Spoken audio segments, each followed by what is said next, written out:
ભક્ત તો પ્રભુ ગણ છે મારો, અતિશય તુલાસારો. થા ભક્ત તો પ્રભુ ગણ છે મારો, અપિચેત સુદુરાચારો. કીધેલા કર્મોથી તાને ગભરાય છે, કીધેલા કર્મોથી શાને ગભરાય છે. પ્રભુ પંથ આવતા તુસાને યસકાય છે. પ્રભુ પંથ આવતા તું શાને યચકાય છે. કદી કરતો ના બારિશ વિચારો, અતિશય તુલાસારો. કદી કરતો ના બાલિશ વિચારો, અપિચેત સુદુરાચારો.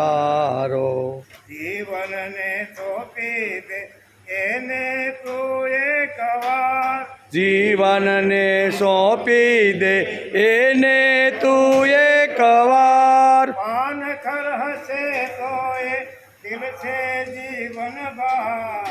પાનખર હશે તો એ ખીલશે જીવન બહાર. પ્રભુ શીખ છે જીવનનો ક્યારો, અતિશય દુરાચારો. પ્રભુ સિંચ છે જીવનનો ક્યારો, અપિચેત સુદુરાચારો.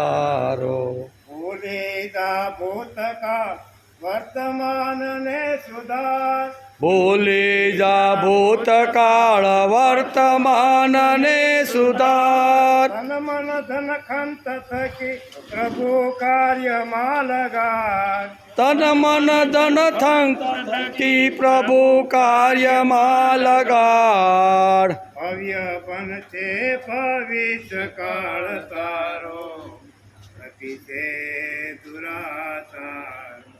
ભવ્ય બનશે ભવિષ્ય કાળ તારો, અપિચેત સુદુરાચારો. ભક્તોની દુનિયા નિરાલી છે ભાઈ, ભક્તોની દુનિયા નિરાળી છે ભાઈ. આવી જા માણવા તું પ્રેમની સગાઈ. આવી જા માણવા તું પ્રેમની સગાઈ. બની પાવન પ્રભુને તા પ્યારો, અતિશય દુરાચાર. પાવન પ્રભુને થા પ્યારો, અપિચેત સુદુરાચારો.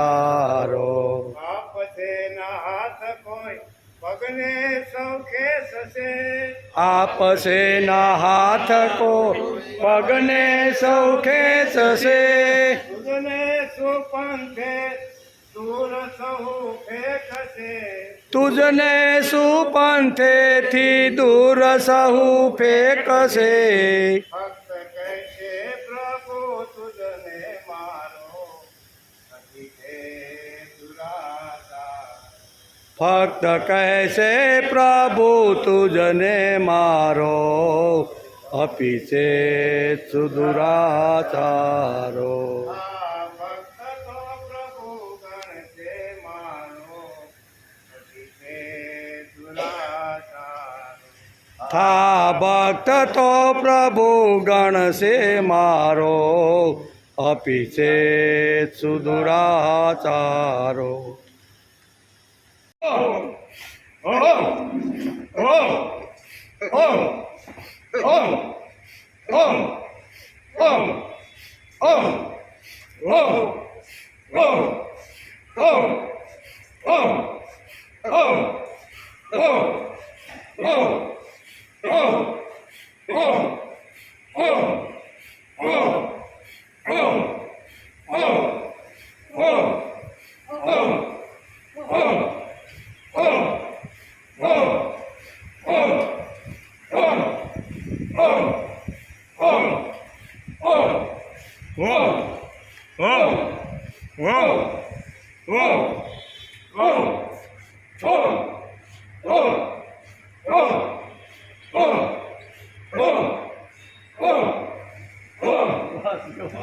તમારે તમે શું વ્યાસપીઠ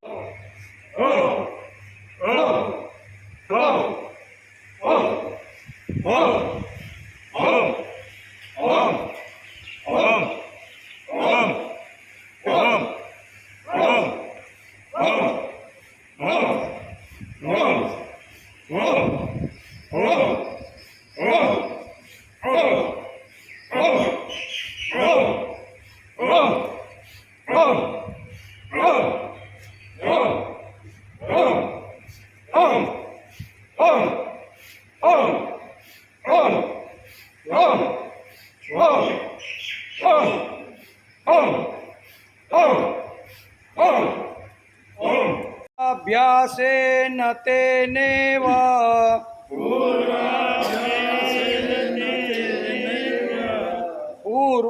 પૂર્વાભ્યાસેન તેનેવ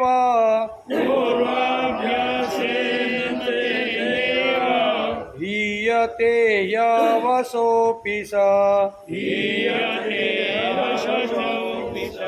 હીયતે યવસોऽપि સ પૂર્વાભ્યાસેન તેનેવ હીયતે યવસોऽપि સ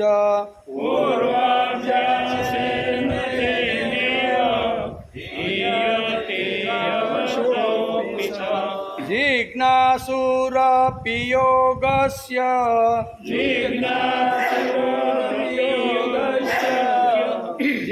जिज्ञासुरपि योगस्य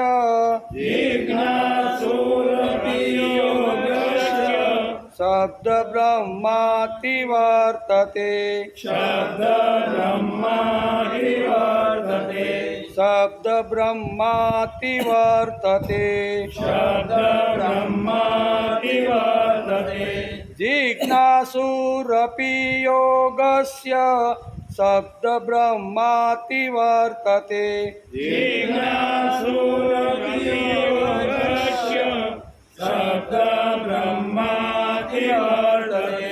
पूर्वाभ्यासेन तेनेव ह्रियते यवसोऽपि स जिज्ञासुरपि योगस्य शब्द ब्रह्माति वर्तते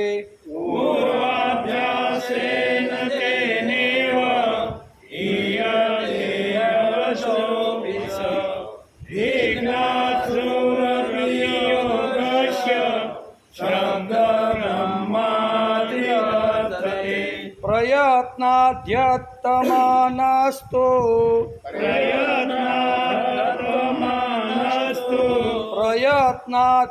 प्रयत्नाद्यमानस्तु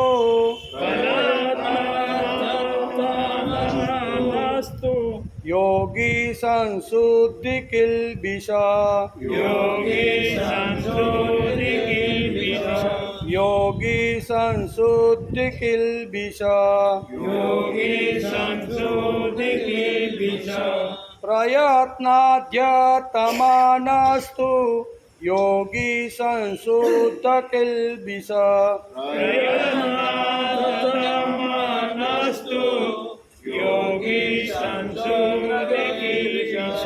अनेक जन्म संसिद्ध अनेक जन्म संसिद्ध ततो याति परां गतिम् ततो याति परां गतिम् अनेक जन्म संसिद्ध ततो याति परां गतिम्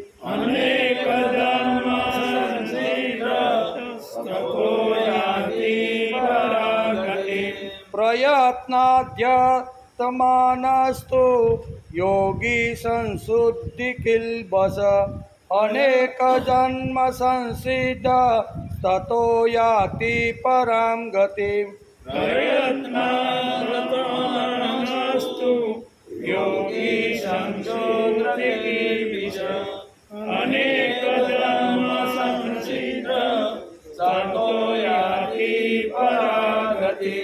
44-45 સાથે હારે પૂર્વાભ્યાસેન તેનેવ હીયતે યવસોऽપि સ જિજ્ઞાસુરપી યોગસ્ય શબ્દબ્રહ્માતિ વર્તતે પ્રયત્નાધ્યર્તમાનસ્તુ યોગી સંશુદ્ધ કિલ્બિષ અનેક જન્મ સંસિદ્ધ તતો યાતિ પરાંગતિ તતો યાતિ પરાંગતિ હરિ ઓમ વસુદેવ સુતં દેવં કંચચાણૂરમદનં દેવકી પરમાનંદં કૃષ્ણં વંદે જગદ્ગુરુ ગુરુર્બ્રહ્મા ગુરુર્વિષ્ણુ ગુરુદેવો મહેશ્વર ગુરુ સાક્ષાત પરબ્રહ્મ તસ્મૈ શ્રી ગુરવે નમઃ નારાયણં નમસ્તુભ્યં નરં ચૈવ નરોત્તમં દેવી સરસ્વતી વ્યાસ તતો જયમુદીરય તતો જયમુદીરય.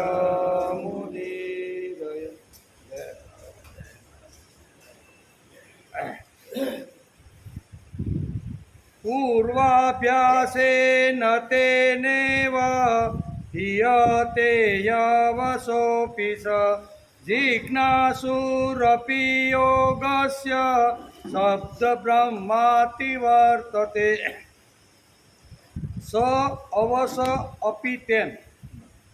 હે અર્જુન, તે શ્રીમંતોના ઘરમાં એટલે કે ઘરે જન્મ લેનાર યોગ ભ્રષ્ટ મનુષ્ય અવસ ભોગોને પરવશ હોઈને અપી એન પણ તે પૂર્વાભ્યાસ તેન એવ હીયતે પૂર્વજન્મના અભ્યાસના બળે જ ભગવાન તરફ આકર્ષાય છે. હિ એટલે કેમ કે યોગસ્ય જિજ્ઞાસુ યોગ સમતા તેનો જિજ્ઞાસુ અપી શબ્દ બ્રહ્મ અતિ પ્રવર્તતે વેદમાં કહેલા એટલે કે વેદમાં કહેલા સકામ કર્મોને અતિ વર્તતે ઓળંગીને આ જીવ આગળ જાય છે. એમ ભગવાન આ શ્લોકની અંદર અર્જુને 44મા શ્લોકમાં કીધું. કારણ કે પૂર્વમાં કીધું ને કે શું કહેવાય સૂચિનામ શ્રીમંતામ ગેહે યોગ ભ્રષ્ટો બીજા. પૂર્વ અહીં કીધું પૂર્વ શ્લોકમાં જે કાંઈ કીધું છે સૂચિનામ શ્રીમંતામ ગેહે યોગ ભ્રષ્ટો બી જાય છે. એટલે આગળ જે સૂચિ અને પવિત્ર કુટુંબમાં જન્મ થાય છે અને જન્મ થયા પછી વધારેમાં વધારે કામ કરી અને આના કરતાં પણ વિશેષ બીજો પુનર્જન્મ થાય એના માટે આ જીવ પ્રયત્ન કરે છે. એમાં 44મા શ્લોકમાં ભગવાને કીધું શું કીધું? તે શ્રીમંતોના ઘેરે જન્મ લેનાર યોગ ભ્રષ્ટ મનુષ્ય ભોગોને પરવશ હોઈને પણ તે પૂર્વજન્મના અભ્યાસના બળે જ ભગવાન તરફ આકર્ષાય છે. કેવો? સૂચિનામ શ્રીમંતામ ગેહે યોગ ભ્રષ્ટો બી જાય તે. આવો જીવ જે ભગવાન પાસેથી પાછો ભોગ ભોગવીને પાછો પૃથ્વી ઉપર આવે ત્યારે એ શ્રીમંતોના ઘેરે જન્મ ધારણ કરે છે. ત્યાં વધારે આના કરતાં પણ વિશેષ પ્રભુ કાર્ય કરી અને આવનાર જે જન્મ છે એને વિશેષ બનાવવાનો પ્રયત્ન કરે છે. એમ 44મા શ્લોકમાં કે યોગસ્થ જિજ્ઞાસુ અપી શબ્દ બ્રહ્મ અતિ પ્રવર્તતે. શું કહે છે? યોગ એટલે કે યોગ સમતાનો જિજ્ઞાસુ પણ વેદમાં કહેલા સકામ કર્મોને ઓળંગીને આગળ જાય છે. વેદમાં કહેલા સકામ કર્મોને ઓળંગીને આ સાધક આગળ જાય છે. એમ આ શ્લોકની અંદર કીધું. આજે શ્રીમદ ભગવદ્ ગીતા ચિંતન શરૂ થયું એનો 332મો દિવસ. બરાબર. 332 દિવસથી આપણે શ્રીમદ ભગવદ્ ગીતાનો અભ્યાસ કરતા રહેલા છે. ગઈકાલે આપણે 6થા અધ્યાયના 43મા શ્લોકને નમસ્કાર કર્યા. એમાં ભગવાને કીધું કે હે કુરુનંદન, ત્યાં તને પહેલાંના મનુષ્ય જન્મની સાધન સંપત્તિ એટલે કે સાધન સંપત્તિ અનાયાસે જ પ્રાપ્ત થઈ જાય છે. સૂચિનામ શ્રીમંતાની ત્યાં જન્મ ધારણ કરવાથી અનાયાસે કોઈ પણ પ્રયત્ન કર્યા વગર ધન સંપત્તિ એને પ્રાપ્ત થઈ જાય છે. એટલે કે સાધન સંપત્તિ અનાયાસે જેને પ્રાપ્ત થઈ જાય છે, પછી તેનાથી તે પહેલાં કરતાં પણ વધુ સાધન સિદ્ધિ માટે પ્રયત્ન કરે. સૂચિ શ્રીમાનમાં તો આવ્યો હોય, પણ ત્યાં પણ વધારે પ્રયત્ન કરી અને આગળનો જન્મ એના કરતાં વિશેષ અને સારો થાય એના માટે આ સાધક પ્રયત્ન કરે છે. ગયા જન્મારે જીવ એટલે કે જીવ બુદ્ધિનો સંયોગ કોની જોડે કર્યો છે તેના આધારે બુદ્ધિની પૂર્વ એટલે કે પ્રવૃત્તિને 4 રીતે વિભાજન કરી દેવામાં આવ્યા છે. એ આપણે ગઈકાલે જોતા હતા કે ભગવાને બુદ્ધિ આપી, વૃત્તિ આપી, અક્કલ આપી, ધન આપ્યું, સંપત્તિ આપી. એ મળ્યા પછી 4 પ્રકારની વૃત્તિ માણસની અંદર તૈયાર થાય છે. અને એમાં 4 પ્રકારની વૃત્તિ કેવી રીતની હોય છે એનો વિચાર આપણે ગઈકાલે કરતા હતા. એક કર્મ બુદ્ધિ હોય છે. એવી એક કર્મ બુદ્ધિ, બીજી ભોગ બુદ્ધિ, ત્રીજી ત્યાગ બુદ્ધિ અને ચોથી પ્રભુ બુદ્ધિ. અને પ્રભુ બુદ્ધિની અંદર બધા જ આ ત્યાગ બુદ્ધિ છે, ભોગ બુદ્ધિ છે, કર્મ બુદ્ધિ છે, આ 3 જે બુદ્ધિ છે ને એ પ્રભુ બુદ્ધિની અંદર આવી જાય છે. હાથીનું દ્રષ્ટાંત આપીને પાંડુરંગ શાસ્ત્રીએ ગઈકાલ બહુ સરસ હાથીનું દ્રષ્ટાંત આપીને સમજાવવાનો પ્રયત્ન કર્યો કે હાથીનું જે પગલું છે ને એ પગલાંની અંદર બધાના પગલાં આવી જાય. સિંહ હોય, હરણ હોય, વાઘ હોય, વરુ હોય, કોઈ પણ આવી રીતના હોય એ બધાના પગલાં હાથીના પગમાં આવી જાય છે. એમ પ્રભુ બુદ્ધિ જેણે મેળવી અથવા પ્રભુ બુદ્ધિ માટે વધારે પ્રયત્ન જે કરે છે ને એમાં કર્મ બુદ્ધિ પણ આવે, ત્યાગ બુદ્ધિ આવે અને ભોગ બુદ્ધિ. આ 3 પગલાં પ્રભુ બુદ્ધિની અંદર સમાવેશ થઈ જાય છે. એનો કાલે પણ કરતા હતા. આજના માનવીની મુશ્કેલીનો ઉકેલ શ્રી કૃષ્ણે અગાઉથી શોધી રાખ્યો છે.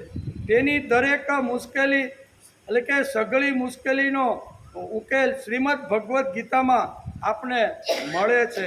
શ્રીમદ ભગવદ્ ગીતાનો ઉકેલ આજથી 5000 વર્ષ પહેલાં ભગવાને શોધી કાઢ્યો અને એ શ્રીમદ ભગવદ્ ગીતામાંથી આપણે દરેક પ્રકારની મુશ્કેલી હોય કે દરેક પ્રકારની કાંઈ અગવડ હોય એનો જવાબ એમાંથી મળે છે. તેથી 5000 વર્ષ પહેલાં કહેવાયેલી જે ગીતા છે એ આજના કાળની અંદર કોઈને પણ જો અગવડ હોય ને તો એ અગવડ 5000 વર્ષ પહેલાં કીધેલી ગીતાની અંદરથી મળે છે. માત્ર જરૂર છે એના ભાવાર્થને સમજવાની. શ્રીમદ ભગવદ્ ગીતાના 700 શ્લોક છે, બરાબર, અને 574 શ્લોક જે ભગવાન બોલ્યા. કેટલા? 574. 84 શ્લોક અર્જુન બોલ્યો. કેટલા? 84. 40 શ્લોક બોલ્યો સંજય અને 1 શ્લોક બોલ્યો ધૃતરાષ્ટ્ર. આમ કરીને આપણા 700 શ્લોક થાય છે. એમાં અહીંયા 700 શ્લોકની અંદર ભગવાને આ બધી વાતો 5000 વર્ષ પહેલાં અર્જુન અને ભગવાનનો જે સંવાદ થયો ને એ સંવાદના રૂપની અંદર અહીંયા વણી લેવામાં આવી છે. તેથી માત્ર જરૂર છે એના ભાવાર્થને સમજવાનું, એના હૃદયને સમજવાનું. ભગવાનના હૃદયમાંથી મુખમાંથી જે શબ્દો નીકળે એ શબ્દને સમજવાનો બહુ જરૂર છે. એટલે કે એ શબ્દને સમજવાની એટલે કે એના હૃદયને ઓળખવાની ગીતા આટલી પુરાતન હોવા છતાં નિત્ય નવીન લાગે. 5000 વર્ષ પહેલાં ભગવાન શ્રી કૃષ્ણના મુખારવિંદમાંથી નીકળેલા જે શબ્દો છે એ આપણા માટે ગીતા બની ગઈ. અને એ ગીતાના એક શબ્દનું સમજી અને વિચારીને જો અધ્યયન અભ્યાસ કરવામાં આવે તો અહીં કહે છે કે સર્વ અગવડ કાંઈ હોય, મુશ્કેલી હોય, કાંઈ પ્રોબ્લેમ હોય ને તો શ્રીમદ ભગવદ્ ગીતાની અંદર ભગવાને એ દરેક શ્લોકની અંદર ઉકેલ આપવાનો પ્રયત્ન કર્યો છે. આજના તમામ કોયડાઓનો જ ઉકેલ તેમાંથી મળે છે. દિવ્ય દૃષ્ટિથી શ્રી કૃષ્ણ તરફ જોઈશું તો ગીતાનો ઉદ્ગાતા નવો જ લાગશે આપણે. કૃષ્ણ પણ નવો નવો લાગે. કૃષ્ણના ગમે તેટલા ગુણગાન ગાઈ, ગમે તેટલું વર્ણન કરી, બરાબર, ગમે તેટલી એની યથગાથા ગાઈએ. નહીંતર ભાગવતની અંદર 10મા સ્કંદની અંદર કૃષ્ણ લીલાનું જે આખું પ્રકરણ વેદવ્યાસે જે લખ્યું છે, ગમે ત્યાં સાંભળવા માટે ગયા હોય તો એક જગ્યાએ સાંભળીને મહિના પછી કદાચ ભાગવત બીજી જગ્યાએ તો કૃષ્ણનું જીવન આપને કાંઈ નિત્ય નવીન નવીન લાગે છે. આટલી આ ભગવાન કહેવાનો અર્થ કે ભગવાન નિત્ય નવીન, એવી જ રીતે ગીતા પણ આપને નિત્ય નવીન લાગે છે. શ્રીમદ ભગવદ્ ગીતાએ જગતને સાચો રાહ બતાવ્યો છે. જગતને માર્ગદર્શન કરાવનાર એવું તત્વજ્ઞાન શ્રીમદ ભગવદ્ ગીતાના મુખારવિંદમાંથી નીકળેલું છે. આવી શ્રીમદ ભગવદ્ ગીતાને આપણે 332 દિવસથી સમજવાનો, અભ્યાસ કરવાનો, મનન કરવાનો આપણે વિચાર કરીએ છીએ. આપણે કથા કરવા માટે બેઠા નથી, આપણે કંઈ કથાકાર નથી એમ, પણ અભ્યાસ કરવા માટે બેઠા છીએ કે ભગવાને આટલી સરસ વાતો, આટલા સરસ સિદ્ધાંતો 5000 વર્ષ પહેલાં કીધા ત્યારે પણ લાગુ પડતા હતા. 5000 વર્ષ પછી આજે આપણને પણ લાગુ પડે છે. અને આપણે નહીં હોય તો 5000 વર્ષ પહેલાં આ ગીતાના સિદ્ધાંતો લાગુ પડવાના છે. એટલે ભૂતકાળ, ભવિષ્યકાળ અને વર્તમાન કાળમાં જેનો સિદ્ધાંત બદલાતો નથી ને એને શાસ્ત્ર કહેવામાં. બદલાય સિદ્ધાંત? ભગવાને તો કહી દીધું કે કર્યા વગર કાંઈ મળવાનું નથી. ગમે તે કાળ હોય, 5000 વર્ષ પહેલાં ભગવાને કીધું, એ કાળ હોય તો પણ કર્યા વગર કાંઈ મળવાનું નથી. પછી આપણે ભૌતિક સંપત્તિ પ્રાપ્ત કરવાની હોય, ધર્મના માર્ગમાં આગળ વધવાનું હોય, અધ્યાત્મના ક્ષેત્રમાં આગળ વધવાનું હોય કે વિદ્યાના બારામાં આગળ જો વધવાનું હોય તો કર્યા વગર કાંઈ મળવાનું નથી. 5000 વર્ષ પહેલાં પણ આ સિદ્ધાંત હતો. આજે પણ કોઈને આગળ વધવાનું હોય ને તો એને પણ આ સિદ્ધાંત લાગુ પડે છે. કર્યા વગર કાંઈ મળતું નથી. 5000 વર્ષ પછીનો મનુષ્ય હશે એને પણ જો કાંઈ આગળ વધવાનું હશે, વિદ્યાની અંદર, જ્ઞાનની અંદર, સંપત્તિની અંદર, બુદ્ધિની અંદર, અક્કલની અંદર, હોશિયારી, જે કાંઈ ક્ષેત્રમાં આગળ વધવાનું છે ને એમાં પૂરેપૂરો પ્રયત્ન માણસનો હોવો જોઈએ. તો જ કોઈ પણ ક્ષેત્રમાં માણસ આગળ વધે છે. તેથી આજના લોકોને માર્ગદર્શન બતાવવા શ્રી કૃષ્ણ જાણે ગીતા એટલે કે ગીતામાં જ કહ્યું હોય એમ આપણને લાગશે. શ્રીમદ ભગવદ્ ગીતા એ જગતને સાચો રાહ બતાવ્યો છે. જગતને માર્ગદર્શન કરાવનાર એવું શ્રીમદ ભગવદ્ ગીતાનું તત્વજ્ઞાન છે. કેમ આપણે ઘણીવાર કહીને, કેમ બાપા કાલ ન દેખાયા ગીતા સાંભળવા અથવા અભ્યાસ કરવા? તો કે કાલ ઝરમર વરસાદ વરસતો હતો ને, એટલે મને એમ થયું વરસતો તો તેથી નો આવ્યો. શિયાળામાં આપણી પૂછી કેમ બાપા નો આવ્યા? અરે ભાઈ ઠંડી જેટલી ને 2 ગોદડા ઓઢ્યા હતા ને તોય બાપા ઠંડી હતી. તો ભક્તિ કરશું ક્યારે એમ? જો આવી રીતના બાના બતાવવાની જો શરૂઆત થઈ જાય તો માણસ ભક્તિ ક્યારે કરે? આ ઋતુ તો આવવાની જ છે. ઋતુનું કામ કરવાની છે. ઋતુની અંદર આપણો વિકાસ કેવી રીતે કરી લેવાનો ને એ માણસે પોતે જ વિચાર કરવાનો છે. તેથી અહીંયા આ બધી વાતો આપણે ગીતામાં લાગુ પડે છે. શ્રીમદ ભગવદ્ ગીતા આપણી માં છે અને આ ગીતા આપણી છે એમાં બોલવાથી ખાલી નહીં ચાલે. શ્રીમદ ભગવદ્ ગીતા મારી બા છે, મારી માં છે અને ગીતા ઉપર ખાલી બોલવાથી હાલશે નહીં. બોલવાથી ચાલે નહીં. બોલ્યા પછી જીવનના આચારમાં આવી અને કૃતિમાં લાવવાનો જો પ્રયત્ન કરી તો જ ગીતા સાંભળી, વાંચી, બોલી એનો અર્થ છે. તેથી આપણું ભાવગીત એક છે. યુવાનીમાં હું જ્યારે યુવાન હતો ને ત્યારે અમે આ ભાવગીત બહુ ગાતા. હજી આપણે યુવાન જ છીએ વૃત્તિથી. ઓમ ભલેની શરીરથી વૃદ્ધ થઈ ગયા પણ આપણે વૃત્તિથી યુવાન છીએ, બરાબર. ગમે તેવી અગવડ સગવડમાં પણ આપણે આપણો રસ્તો કાઢી અને આપણે જીવવાનો પ્રયત્ન કરીએ છીએ. તેથી અમે યુવાનીમાં એક સરસ મજાનું ભાવગીત ગાતા. એ આપણે કહીએ ને કે ભાઈ બહુ ટાઈટ હતી એટલે નો આવ્યો, બહુ ગરમી હતી એટલે નો આવ્યો, ઝરમર વરસાદ એના માટેનું આ ભાવગીત છે. કયું છે?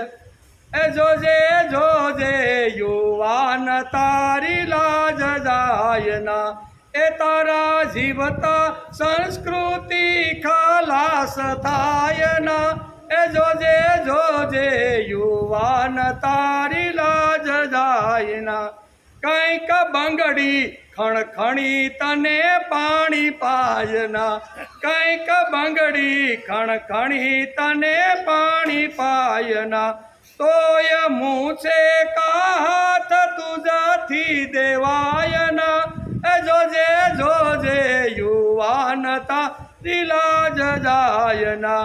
અને પછી એ ટાઢ તાપ વરસાદથી મરી જવાય ના, મરી જવાય, એ ટાઢ તાપ વરસાદથી મરી જવાય ના, એ તુજ સંગે પ્રભુ સે વિરાકાય થાય ના. ભગવાન આપણી જોડે છે. તુજ સંગે વીરા છે પ્રભુ કાય થાય ના, એ જોજે જોજે યુવાન તારી લાજ જાય ના. તેથી ગીતા ફક્ત બોલવાની, વાંચવાની, સાંભળવાની એટલું જ નહીં, બોલ્યા, સાંભળ્યું, યાદ રહ્યું અને જીવનમાં લાવી અને એ પ્રમાણે જીવવાનો પ્રયત્ન કરી તો જ ગીતાનો અર્થ છે. બાકી અર્થ નથી. એમ ગીતા વાંચવાવાળા બહુ મોટા મોટા મહારથીઓ આપણા કરતાં વિદ્વાન પુરુષો આ જગતમાં છે, પણ ખાલી વાંચવાથી, સાંભળવાથી કે બોલવાથી થાય? એકાદો પણ સિદ્ધાંત જીવનમાં લાવવાનો પ્રયત્ન કરવો જોઈએ. કદાચ હાચો શ્લોક ન આવે પણ શ્લોકનો એક ચતુર્થ ભાગ, એક 4 ભાગ કરી નાખો એક શ્લોકના, અને એમાંથી એક ભાગ જો જીવનમાં આચારમાં આવી જાય તો પણ ગીતા આપણો બેડો પાર કરી દે છે.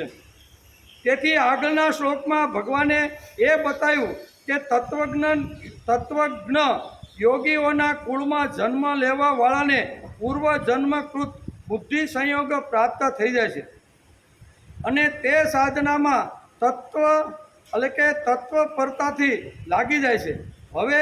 હવે શુદ્ધ શ્રીમંતના ઘરમાં જન્મ લેવાવાળા યોગ ભ્રષ્ટની સી દશા થાય છે.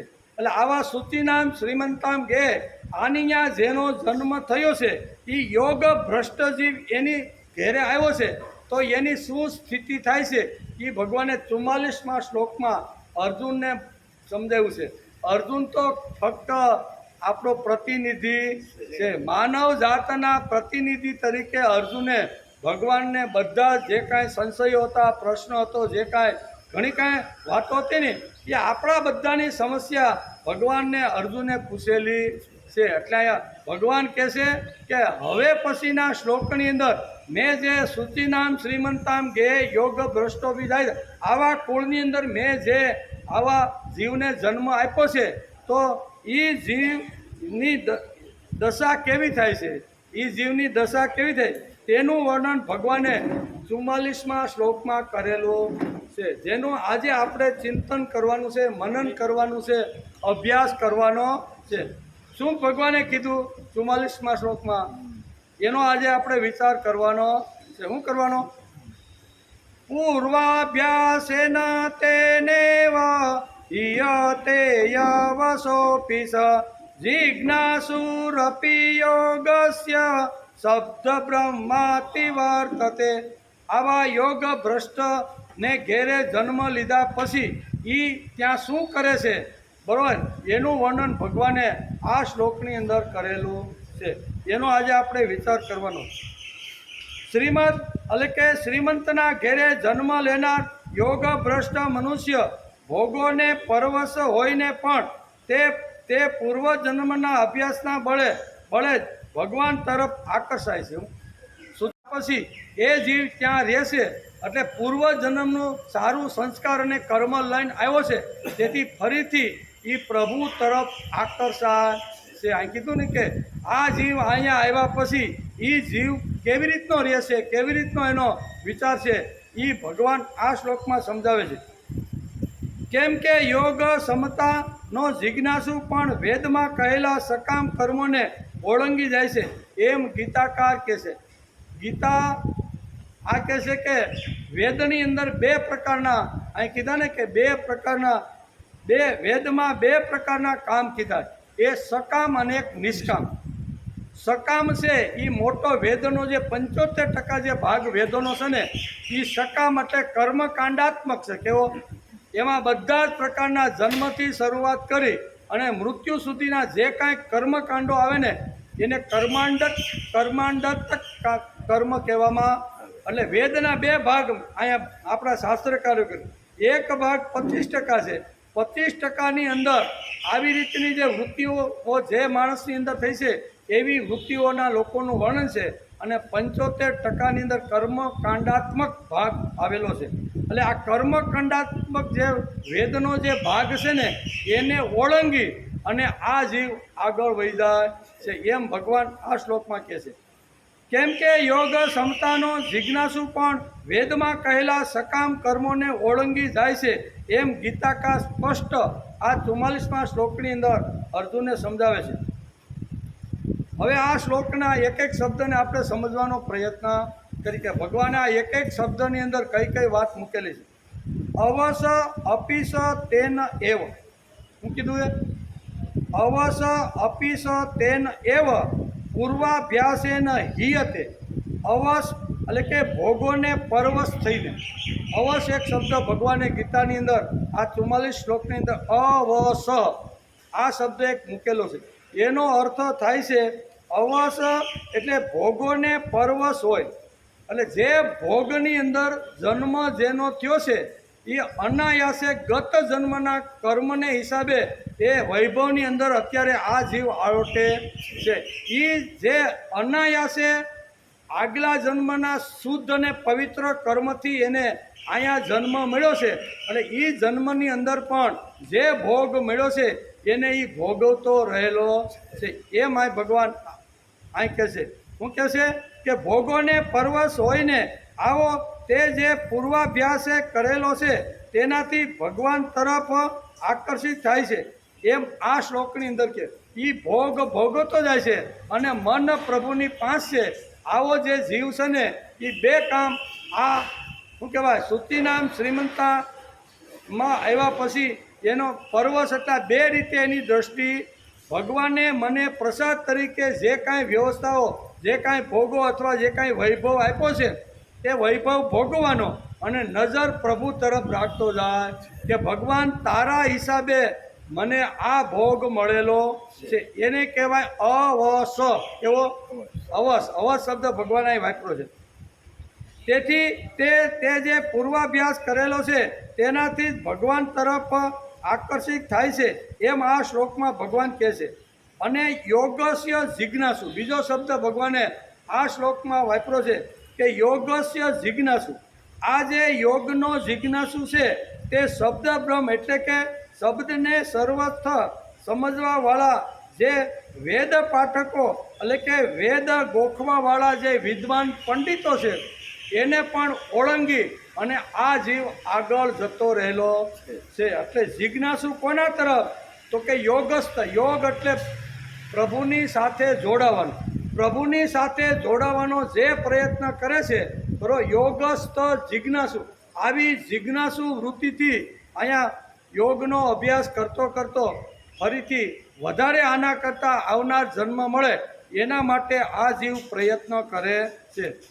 તેથી વેદ ગોખવાવાળા શબ્દને જ સર્વશ્રેષ્ઠ સ્થાન આપવાવાળા છે એમના કરતાં આ જીવ યોગ ભ્રષ્ટ જે જીવ અહીંયા સૂચિ શ્રીમંતને ત્યાં આવ્યો છે ને એ કરતાં શ્રેષ્ઠ થાય છે અને એને પણ ઓળંગી જાય છે. અતતિ વર્તતે એક શબ્દ ભગવાને આ શ્લોકમાં અતિથિ વર્તતે એટલે ઓળંગીને આગળ વહી જાય છે. કોનાથી? તો કે આવી જિજ્ઞાસુ યોગસ્થ એટલે વિદ્વાન પંડિતો જે વિદ્વાન પોતાની વિદ્વતા અભ્યાસ કરી અને પોતે પાઠ પઠન જે કરતા રહેલા જે કર્મકાંડી જે વિદ્વાનો છે એ કર્મકાંડી વિદ્વાનોને ઓળંગીને આ જીવ એના કરતાં પણ આગળ જતો રહે છે. આ ભગવાનને 44મા શ્લોકની અંદર સમજાવવાનું. કારણ કે 43માં તો કહી દીધું કે શુચિનામ શ્રીમંતામ ગેહે યોગ ભ્રષ્ટો વિજય. 42-43માં આ બંને જે કાંઈ વાતો હતી ને એ ભગવાને કહી દીધી. પણ હવે આ જીવ આવ્યા પછી એ કેવા કામ કરે છે, એની નજર ક્યાં છે, એનો વિચાર કેવી રીતનો છે, અને ભોગ મળ્યા પછી એને તરસોડે છે કે ભોગવી અને ત્યાગ કરવાનો પ્રયત્ન કરે છે. તેથી નરસિંહ મહેતા પણ કહે છે ને કે સંસારમાં સરસો રહે મન મારી પાંચ, અને સંસારમાં લેપાય નહીં તે જાણ મારો આવો દાસ છે. કેવો આવો જે જીવ સુશી શ્રીમંતને ત્યાં આવેલો છે. તેથી અહીંયા અલકે અતિ પ્રવર્તતે એટલે ઓળંગીને આગળ વહી જાય છે. જે અયતિ શ્રદ્ધયો પેત, બીજો એક શબ્દ વાપરો છે અયતિ શ્રદ્ધયો પેત, એટલે કે અયતિ શ્રદ્ધયો પેત યોગ છ લીત માનસ, એક શબ્દ ભગવાને આ વાપરો.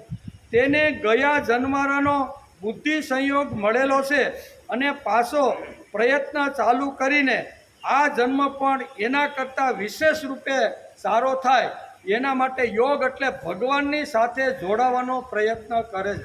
યોગસ્થ શબ્દ ભગવાને આ શ્લોકમાં એક વાપર્યો. પ્રભુની સાથે જોડે એવું કર્મ કરવાની પ્રવૃત્તિ છે. પછી યતતે છ તતો ભૂય એટલે સંસિદ્ધો પુરુનંદન. ભગવાને આમ કહ્યા પછી પ્રશ્ન થાય કે શુચિનામ શ્રીમંતામ ગે યોગ ભ્રષ્ટો બી જાય તે, તો એ આ વૈભવની અંદર આળોટતો રહેલો જે જીવ છે એને વળી મોહ ક્યાંથી થાય, કેમ થયો એમ. ઘણીવાર આ બે શ્લોક આપણે વાંચ્યા પછી કોઈના મનમાં એક શંકા ઊભી. શુચિનામ શ્રીમંતામ કે આવો પવિત્ર દિવ્ય અને કર્મયોગી જીવ જ્યારે આવા વૈભવ સંપન્નને ત્યાં આવે છે તો એને વળી પાછો મોહ ક્યાંથી? પ્રશ્ન પાછો આ છે, કારણ કે ગીતામાં ભગવાને કીધું છે કે મોહ પરવશ થઈને આ જીવ ભોગવે છે અને નજર એની પ્રભુની સામે છે, આવું સ્પષ્ટતા કરી છે. એટલે કોઈને એમ થાય કે આવો પવિત્ર જીવને વળી મોહ લાગે ખરો? મોહ તો લાગે જ. અર્જુન જેવા અર્જુનને લાગ્યો કે નહીં? કેટલા યુદ્ધો એકલા હાથે જીતી નાખ્યા. મહાભારત વાંચેલા આપને ખબર છે. ભગવાન ક્યાં હતા ને એકલે હાથે. અહીંયા આપણે ખબર છે ને કે જે વખતે અહીંયા 13 વર્ષ પૂરા થયા અને પછી અહીંયા વિરાટનગરીની અંદર જ્યારે આવી રીતની ગાયો પાછોવાળાનો પ્રશ્ન આવ્યો ને ત્યારે એકલા હાથે આ બધા મહારથીઓને મૂર્છિત કર્યા કે નહીં? આમે કોણ હતા? કર્ણ હતો, પિતામહ ભીષ્મ હતા, દ્રોણાચાર્ય હતો, અરે આવી તો કર્ણ હતો. જબરજસ્ત યોદ્ધાઓને એકલા હાથે ખલાસ કર્યા કે નહીં? તો અહીંયા તો અત્યારે ભગવાન છે ભેગા, રથમાં સારથી બનીને છે. તો અહીંયા મોહ થવાનું કારણ ખરું? પણ મોહ તો થાય જ, સારો કે ખરાબ બે પ્રકારના મોહ હોય એમ કે. કારણ કે છે કે એક પ્રશ્ન એવો થાય કે શુચિનામ શ્રીમંતામાં આવ્યા પછી આ જીવને પાછો મોહ કેમ થયો ભાઈ? તો મોહ શેનો થયો કે આવતો જન્મ આના કરતાં શુદ્ધ અને પવિત્ર વધારે દિવ્ય અને શ્રેષ્ઠ મળે એનો મોહ અત્યારે આ જીવને લાગેલો છે. તેથી મોહ વસ્તુ જ એવી છે કે તેના ઉપર માણસનું કંઈ ચાલતું નથી. સત્તા સંપત્તિ આ બધી મોહક વાતો, સત્તા હોય, સંપત્તિ હોય, યશ હોય, કીર્તિ હોય, મને કોઈ બહુ સાયલ ઓઢાડે, ફૂલનો હાર પહેરાડે, આવો મોહ તો ઘણીવાર જગતની અંદર નાના મોટી સાઈઝના બધા મોહ હોય કે ન હોય? બધાને હોય જ છે. ભગવાન આ શ્લોકમાં કહે છે કે ય વસોપી સ, ય વસોપી સ, એટલે જીવ પ્રકૃતિ વસશે તે સિદ્ધાંત ભગવાનને માન્ય કર્યો. જીવ કેવો છે? પ્રકૃતિ વસા. પ્રકૃતિનું સૌંદર્ય જોયા પછી માણસને અંદર મોહ લાગે કે નહીં? મંદિરે જતા હોય, કોઈ સોસાયટીમાંથી પ્રસાર થાય અને અહીંયા સરસ મજાની આવી રીતના બે રોડ ઉપર સરસ મજાના ફૂલના શું કહેવાય નાના નાના છોડ હોય એટલે આકર્ષણ થાય કે ન થાય? લાકડી હોય ને ઓલી કેવી આંખડવાળી, એ આમ કરીને લે છે. અરે ભાઈ ફૂલને જ્યારે પણ આકર્ષક કે પ્રકૃતિ કોઈ પણ માણસને ગમે તે હોય ને તો પ્રકૃતિનું આકર્ષણ થયા વગર રહેતું નથી. તેથી યવશ એટલે કે જીવ એટલે કે પ્રકૃતિ વસે તે સિદ્ધાંત ભગવાને પણ માન્ય કરેલો. ભગવાને પણ આ સિદ્ધાંત માન્ય કર્યો છે. હવે જીવ અવશ્ય હોવા છતાં પણ ભગવાન કહે છે કે એને જે સાધન જે સંપત્તિ વૈભવ બુદ્ધિ વિદ્યા મળી ગયા છે તે જો પૂર્વ જન્મારાના હોય તો આ જન્મારામાં પણ મારે વિશેષ રીતે એને દીપાવવાનો પ્રયત્ન કરવો જોઈએ. તેથી પ્રકૃતિની અંદર સૂચિનામ શ્રીમંતામાં જન્મેલો માણસ પણ ફરીથી પ્રકૃતિના મોહમાં પડી જાય. તેથી અભ્યાસથી મળી ગયા હોય તો તે મારા તરફ આકર્ષિત થાય છે. હવે પ્રશ્ન એ છે કે જે વૈભવ મેળવ્યો છે તે કર્મથી મેળવ્યો છે કે ભક્તિથી મેળવ્યો છે? મને જે કાંઈ ઠાઠમાઠ વૈભવ સત્તા સંપત્તિ યશ કીર્તિ જગતમાંથી જે કાંઈ મને મળે છે એ બે રીતે મળતા હોય છે. કાં તો પૂર્વજન્મનું કર્મ હોય તો એનાથી મળતા હોય છે, અને કાં તો જબરજસ્ત એની ભક્તિનો જબરજસ્ત આવી રીતનો જ્યારે હોય ને ત્યારે બે રીતે એને વૈભવ સંપત્તિ વિદ્યા અક્કલ હોશિયારી બુદ્ધિ જે કાંઈ છે ને આ બેને લીધે મળે છે. તેથી આ બધી વિદ્યા છે સંપત્તિ છે જે કાંઈ મળ્યા પછી માણસે વિચાર કરવો જોઈએ કે મને કર્મથી મળ્યું છે કે ભક્તિથી મળ્યું છે. કર્મથી જો આ બધી વસ્તુ જો મળી હોય ને તો ગઈકાલે આપણે વિચારતા હતા કર્મથી મળેલી વસ્તુ કેટલા 2 વર્ષ 5 વર્ષ 25 વર્ષ કે એકાદી પેઢી ટકે કર્મથી, પણ ભક્તિથી મળેલી જે સંપત્તિ છે વિદ્યા છે વૈભવ છે ને એ તો પેઢીઓના પેઢીઓ સુધી જાય ને. ઈક્ષ્વાકુ વંશથી શરૂઆત કરી અને રામ આવ્યા ત્યાં સુધી હજારો પેઢીઓની અંદર આ સંપત્તિ વૈભવ ખલાસ થયો નથી. એનું કારણ કે એ સંપત્તિ છે એ વિદ્યા છે એ જે કાંઈ મળેલું છે એ એને ભક્તિથી મળેલું છે. તેથી બે વાતથી માણસને વૈભવ મળે અને બે વાતથી મળે, અને જો સમજી લો 5-25 વર્ષમાં એ વૈભવ આપણો જો જતો રહે ને તો સમજી લેવાનું કે આ કર્મથી મળેલો વૈભવ હતો, અને જો ટકી જાય 2-5 પેઢી તો સમજવાનું કે આ ભક્તિથી મળેલો વૈભવ છે એમ કે છે. તેથી કે માણસ જો ભક્તિથી વૈભવ મળ્યો હોય તો તેની વૃત્તિ બગડશે નહીં. ભક્તિથી વૈભવ મળ્યો હોય તો એની વૃત્તિ ક્યારેય બગડે નહીં. રત્ન સિંહાસન જડિત ઉપર બેઠેલા અને સોનાનો મુગુટ પહેરેલા અને ગળાની અંદર અનેક જાતના રત્ન પહેરેલા જનક રાજામાં ફેર પડ્યો કાંઈ? ગમે તેટલી રત્ન જડિત સિંહાસન ઉપર બેઠા છે અને છતાંય વૈદેહી કહેવાના જે આ કહેવાય ભક્તિથી મળેલો જનક રાજાને વૈભવ. વૈભવ મળ્યા પછી એ બગડ્યા નથી. નહીતર આજે કદાચ 1.5 પસાર થઈ જાય ને, કેટલા 1.5 પસાર થઈ જાય એટલે શેરીની અંદર શું કહે પોસા ઉપર હાલવા માંડે. આપણે સમજી લેવાનું કે આ 2 વેચ ઊંચો હાલવા માંડ્યો એટલે આની ક્યાંક લૂંજું લાગી ગયું લાગે, જમીનમાં ક્યાંક હાથ નાખ્યો ને ઓળી ક્યાંક મેળ પડી ગયો લાગે. આ વૈભવ માણસની સહન થતો નથી. એનો અર્થ એ કર્મથી મળતો રહેલો છે. પણ ભક્તિથી જે વૈભવ જે વિદ્યા જે કાંઈ મને મળે છે ને એ ભક્તિથી જો મળેલું હોય તો રત્ન જડિત સિંહાસન ઉપર બેઠેલો જનક રાજા પણ વૈદેહી કહેવાય છે, અને એ ભક્તિથી મળેલું. રાવણને પણ વૈભવ મળ્યો હતો પણ એ કર્મથી મળેલો છે એમ આપણું શાસ્ત્ર આપણે ઘણીવાર કહે છે. અને જેટલો વૈભવ વધારે મળતો જશે તેટલો તે ભગવાન તરફ ખેંચાતો જશે. તેથી જ ભગવાન કહે છે કે આવો જીવ પ્રકૃતિ વશ હોવા છતાં પણ પૂર્વે કરેલા અભ્યાસના આધારે મારા તરફ આકર્ષિત થાય છે. શું છે? રત્ન જડિત સિંહાસન ઉપર બેઠા પછી એ જીવ પ્રભુ તરફ આકર્ષિત થાય છે. જનક રાજા પાસે વૈભવ જોવો તો ઠાઠ. આપણે વર્ણન જો વાંચીએ ને દાદા પાસે યાજ્ઞવલ્કનું જો ચરિત્ર વાંચી તો આપણે ખબર પડે કે દાદા કહે છે કે યાજ્ઞવલ્ક પાસે જે વૈભવ હતો ને એ કદાચ ઘણા ઋષિઓ પાસે એટલો વૈભવ હશે નહીં. 60,000 વિદ્યાર્થીઓને ભણાવવાના, અને 60,000 વિદ્યાર્થી જે આશ્રમમાં જે તપોવનમાં ભણતા હોય એને ખાવા પીવા રહેવાની નિઃશુલ્ક કોઈ પણ પ્રકારની ફી લીધા વગર એ 60,000 છોકરાને ભણાવવા એ કાંઈ હેલી વાત છે? એ વૈભવ વગર શક્ય છે, વિત્ત વગર શક્ય છે, પૈસા વગર શક્ય છે. એની પાસે વિત્ત તો હતું જ, અને તેથી જ એ વૈભવ આવી રીતનો એનો સ્વભાવમાં છે. એટલે મને જે કાંઈ વિત્ત મળે છે એ વિત્ત કેવી રીતનું મળ્યું છે ને એ વિત્ત મળ્યા પછી આ જે શું કહેવાય આવા જે ભગવાન તરફ વળેલો જે જીવ છે ને, બરાબર, યોગસ્ય એક શબ્દ ભગવાને આમાં એ વાપર્યો, એટલે પ્રભુ તરફ વળેલો જીવ અત્યારે વૈભવમાં અલોટે છે પૂર્વ જન્મના સારા, એટલે સૂચિનામ તો થયો જ છે, પવિત્ર તો થયો જ છે, વૈભવની ત્યાં એને જગ્યા તો મળે છે, પણ નજર એની ક્યાં છે? આના કરતાં પણ વધારે ભગવત કાર્ય થાય, યજ્ઞીય કાર્ય થાય, સમાજનો ઉત્કર્ષ થાય અને મારો વિકાસ થાય, એના માટે રાત દિવસ આ જીવ પ્રયત્ન કરે છે. તેથી પ્રકૃતિ વશ એવો શબ્દ આ શ્લોકની અંદર ભગવાને વાપર્યો છે.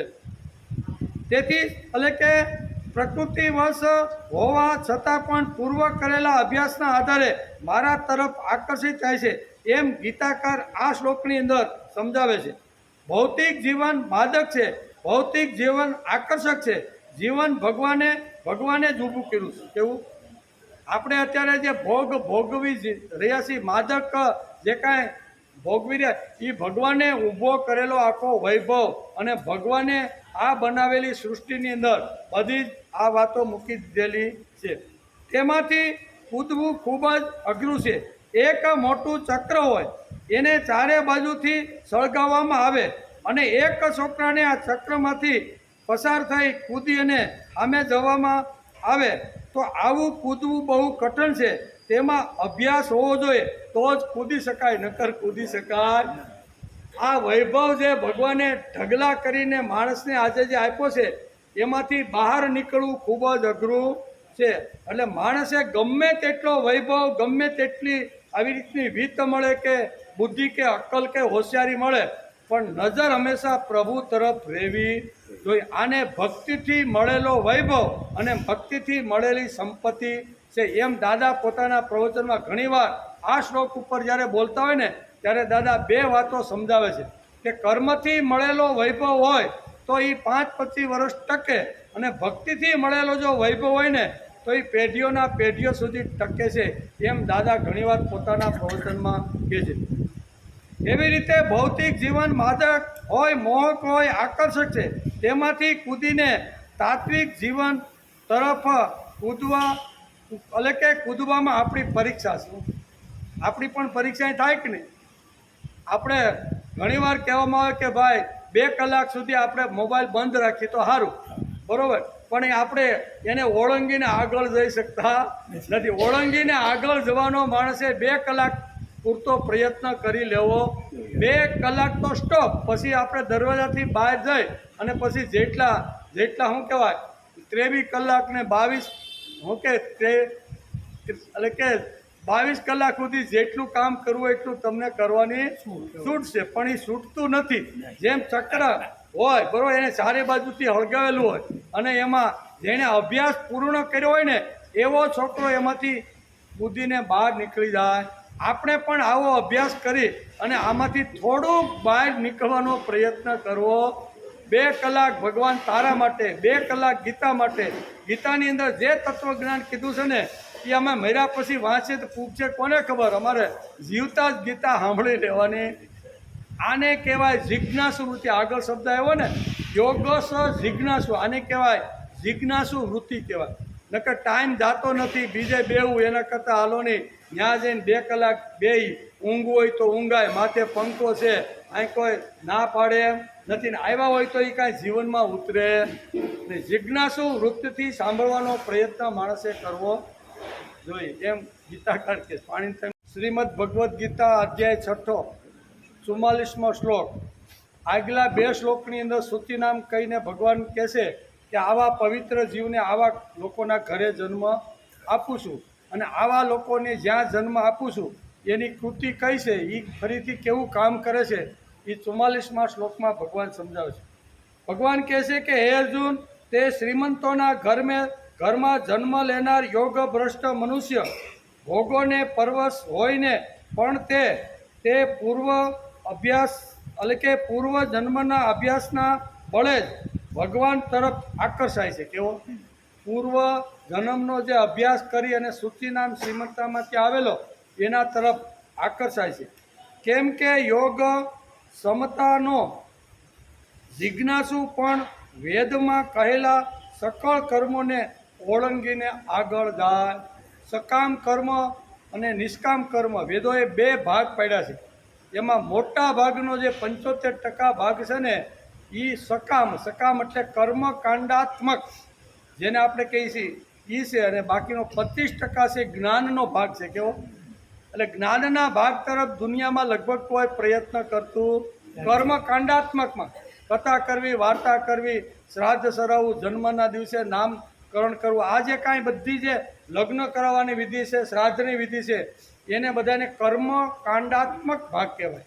એટલે વેદોમાં જ્ઞાન ભાગ છે અને બીજો કર્મકાંડાક, બે ભાગની અંદર વેદ વેચાયેલા છે. તો એમાં 25% જે જ્ઞાનની ઉપાસના કરી અને પ્રભુ સુધી કેવી રીતનું પહોંચાય એની વાત મોટા ભાગે બહુ ઓછી જગ્યાએ જોવા મળે છે. કથાઓ થાય છે એ શું છે? એ કર્મકાંડાક. મારા બાપાને મુક્તિ મળે એટલે ભાગવત સપ્તાહ બેહાડી દે, 7 દિવસ સગા સંબંધીને બોલાવે, અને બ્રાહ્મણ આવીને ગઈકાલના તો એક પેપરમાં હતું કે 35 લાખ રૂપિયા કથાકારે બાપાના ઉદ્ધાર માટે લીધા. એ કે બાપાનો ઉદ્ધાર થયો હશે કે ખબર નહીં, પણ કથાકારનો ઉદ્ધાર થઈ ગયો. એ કાલ આવ્યું હતું, પેલા ફેસબુક ઉપર આવ્યું હતું. આપણે ના એટલા એ કે બાપાનો તો થાવો હશે તો થઈ ગયો, પણ કથાકારનો થઈ ગયો. એમ કહેવાનો અર્થ કે કર્મકાંડાત્મક વધારે લોકો કરવું કાંઈ નથી ને બ્રાહ્મણને બોલાવી લ્યો અને મારા બાપાને મુક્તિ આપી દે, બરાબર, એટલે હું આમાંથી છૂટો થઈ જાઉં. માણસે પોતે કરવું પડે. હું કોઈ પણ કાંઈ કરવાનું હોય, આપણને પેટમાં દુખતું હોય ને પછી આપણે કંઈ ઘરવાળી તું લઈ લઈને આ દવા તો બહુ કડવી છે, તો એ પેટમાં દુખાવો મટે? જેને પેટમાં દુખતું હોય એને દવા લેવી પડે. ગમે એટલો નજીકનો માણસ હોય ને તમે એને કે આ ગોળી લઈ લઈને ભાઈ, તું તો મારો ભાઈ બનશો, મારી ઘરવાળી છો, તો એ પેટમાં દુખાવો ઓછો થાય? જેને અગવડ છે, જેને તકલીફ છે, એને દવા લેવી. તેથી શ્રીમદ ભગવદ્ ગીતા આપણે આ સમજાવે. શું કહે છે કે જેને તકલીફ હોય ને એને જ આવી રીતની દવા લેવાનો પ્રયત્ન કરવો જોઈએ. પછી આગળ કે વૈભવ આકર્ષક છે, એટલે કે ઉન્માદ, મોદક, એટલે કે માદક, મોહક હોવા છતાં બધા વૈભવ સાથે જો માણસ ભગવાન તરફ જતો હોય તો તે વૈભવ ભક્તિથી મળ્યો છે એમ સમજી ચાલવું. માદક તો છે, મોહક તો છે, આકર્ષક તો વૈભવ કોને ન ગમે ભાઈ? બધાને ગમે. મોટર ગમે, બંગલો ગમે, 2-5 નોકરો કામ કરતા હોય એ ગમે, બરાબર. આ બધું કોને ન ગમે ભાઈ? બધાને ગમે, પણ નથી મળતું એટલે જે મળ્યું છે એમાં સંતોષ રાખીને જીવે છે, પણ મળતું હોય તો કોઈ છોડે? એટલે આ બધું આકર્ષક છે, મોહક છે, માદક છે, પણ એ બધું મળ્યા પછી પણ જેની નજર પ્રભુ તરફ છે આવો જે જીવ છે ને એ ભક્તિથી મળેલું આ બધું એને છે એમ સમજવું જોઈએ. એમ દાદા પોતાના પ્રવચનમાં ઘણીવાર કહે છે. એમ સમજો અને આમ ન હોય તો મળેલો વૈભવ કર્મથી મળ્યો છે એમ સમજો. થોડા સમય માટે ભોગ આવ્યો, 5, 10, 15 વર્ષથી કે આપણે દશકો જેને કહીએ છીએ આપણી ભાષાનો, ત્યાં સુધી ભોગ હોય. આપણે એમ લાગે કે આગળ કહેતા હતા 2 વર્ષ પહેલાં કે આની 4 પેઢીમાં કાંઈ વાંધો આવશે નહીં, પણ 10 વર્ષમાં અંજવાળી થઈ ગઈ થાય કે નહીં? ઘણા લોકો ભાઈ 4 વર્ષ 4 પેઢી સુધી ખૂટે નહીં ને એટલું આની આ ધન સંપત્તિ, પણ એવો એક ઝાટકો આવે ને તો બધી ધન સંપત્તિ કા દીકરો એવો નીકળે, કા જમાયું એવા નીકળે, હાર અને ધોઈ નાખે એવા, બધું જે કાંઈ સચિનમાં કે ઉધનામાં કાંઈ હોય ને એ બધી વેચીને ઘર ભેગું થવું પડે કે નહીં? થવું પડે. શા માટે? સમજી લેવાનું કે આવી રીતનું જો થતું હોય તો સમજવાનો કે આ કર્મથી મળેલો વૈભવ છે, ભક્તિથી મળેલો વૈભવ પેઢીઓના પેઢીઓ સુધી માણસની પાસે ટકે છે. તેથી પરંતુ ફરી આવો વૈભવ મળે તેના માટે તે કરતો છે. સૂચિનામ શ્રીમંતામ જે જીવ છે ને એ ફરીથી આના કરતાં વિશેષ વૈભવ મળે તે માટે પ્રયત્નશીલ છે. તેના અંતઃકરણમાં પ્રભુ પ્રત્યે ઉમંગ છે અને તેથી આ જીવ પ્રકૃતિ વશ થઈને આ કર્મ કરતો રહેલો છે.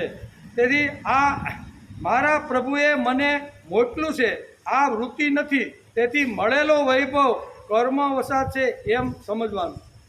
મારી બુદ્ધિ, મારી અક્કલ, મારી હોશિયારી, મારો પુરુષાર્થ, મારી મહેનતથી મને આ બધું મળ્યું છે. આ જો સમજણ હોય તો એ કર્મથી મને મળેલું છે, પણ મને જે કાંઈ મોકલું છે ને એ ભગવાનના પ્રસાદ તરીકે ભગવાને મને મોકલું. આ જો આપણી સમજણ પાકી હોય ને તો એ ભક્તિથી મળેલો વૈભવ કાયમ માણસને ટકે છે.